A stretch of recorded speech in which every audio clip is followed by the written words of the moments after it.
द्वारका। द्वारका भारत के गुजरात राज्य के देवभूमि द्वारका जिले में स्थित एक प्राचीन नगर और नगर पालिका है। द्वारका गोमती नदी और अरब सागर के किनारे ओखा मंडल प्रायद्वीप के पश्चिमी तट पर बसा हुआ है। यह हिंदुओं के 4 धाम में से एक है और सप्तपुरी सबसे पवित्र प्राचीन नगर में से भी एक है। यह श्री कृष्ण के प्राचीन राज्य द्वारका का स्थल है और गुजरात की सर्वप्रथम राजधानी माना जाता है। द्वारका का विहंगम दृश्य। विवरण। द्वारका एक अति महत्वपूर्ण हिंदू तीर्थ स्थल है। यह हिंदुओं के साथ सर्वाधिक पवित्र तीर्थों में से एक तथा 4 धामों में से एक है। यह 7 पुरियों में से एक पुरी है।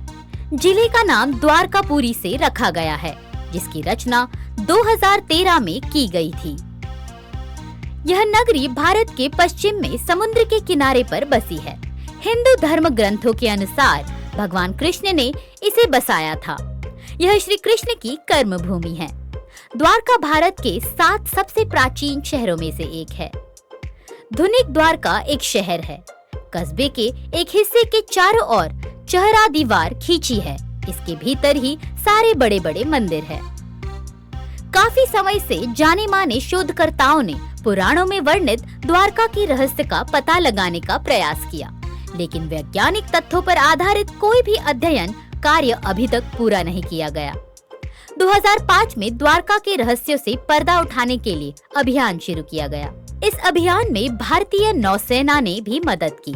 अभियान के दौरान समुद्र की गहराई में कटे छटे पत्थर मिले और यहाँ से लगभग 200 अन्य नमूने भी एकत्रित किए, लेकिन आज तक यह तय नहीं हो पाया कि यह वही नगरी है अथवा नहीं जिसे भगवान श्री कृष्ण ने बसाया था।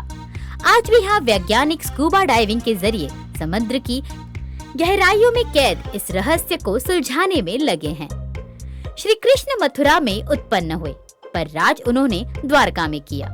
यहीं बैठकर उन्होंने सारे देश की बागडोर अपने हाथों में संभाली। पांडवों को सहारा दिया, धर्म की जीत कराई और शिशुपाल और दुर्योधन जैसे अधर्मी राजाओं को मिटाया। द्वारका उस जमाने में राजधानी बना दी गई थी। बड़े बड़े राजा यहाँ आते थे और बहुत से मामले में भगवान श्री कृष्ण की सलाह लेते थे। इस जगह का धार्मिक महत्व तो है ही, रहस्य भी कम नहीं है। कहा जाता है कि श्री कृष्ण की मृत्यु के साथ उनकी बसाई हुई यह नगरी समुद्र में डूब गई। आज भी यहाँ उस नगरी के अवशेष मौजूद हैं। द हिंदू की एक रिपोर्ट के मुताबिक 1963 में सबसे पहले द्वारका नगरी का excavation Deccan college Pune, department of archaeology और गुजरात सरकार ने मिलकर किया था। इस दौरान करीब 3000 साल पुराने बर्तन मिले थे। इसके तकरीबन 1 दशक बाद आर्कियोलॉजिकल सर्वे ऑफ इंडिया की अंडर वाटर आर्कियोलॉजी विंग को समुद्र में कुछ तांबे के सिक्के और ग्रेनाइट स्ट्रक्चर भी मिले। बेट द्वारका। बेट द्वारका ही वह जगह है जहां भगवान कृष्ण ने अपने प्यारे भगत नरसी की हुंडी भरी थी। बेट द्वारका के टापू पर पूरब की तरफ का जो कोना है, उस पर हनुमान जी का बहुत बड़ा मंदिर है। इसीलिए इस ऊंचे टीले को हनुमान जी का टीला कहते हैं। आगे बढ़ने पर गोमती द्वारका की तरह ही एक बहुत बड़ी चौहरा दीवारी यहाँ भी है। इस घेरे के भीतर 5 बड़े बड़े महल हैं। ये 2 मंजिले और 3 मंजिले हैं। पहला और सबसे बड़ा महल श्री कृष्ण का महल है। इसके दक्षिण में सत्यभामा और जामवंती के महल हैं। उत्तर में रुक्मिणी और राधा के महल हैं।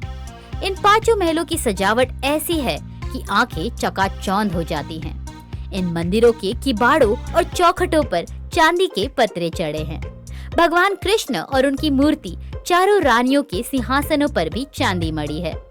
मूर्तियों का श्रृंगार बड़ा ही कीमती है।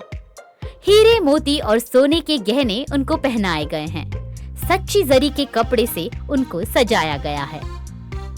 दोस्तों, अगर आपको ये वीडियो पसंद आया हो तो इसे लाइक और शेयर जरूर करें और हमारे चैनल को सब्सक्राइब भी करें। धन्यवाद।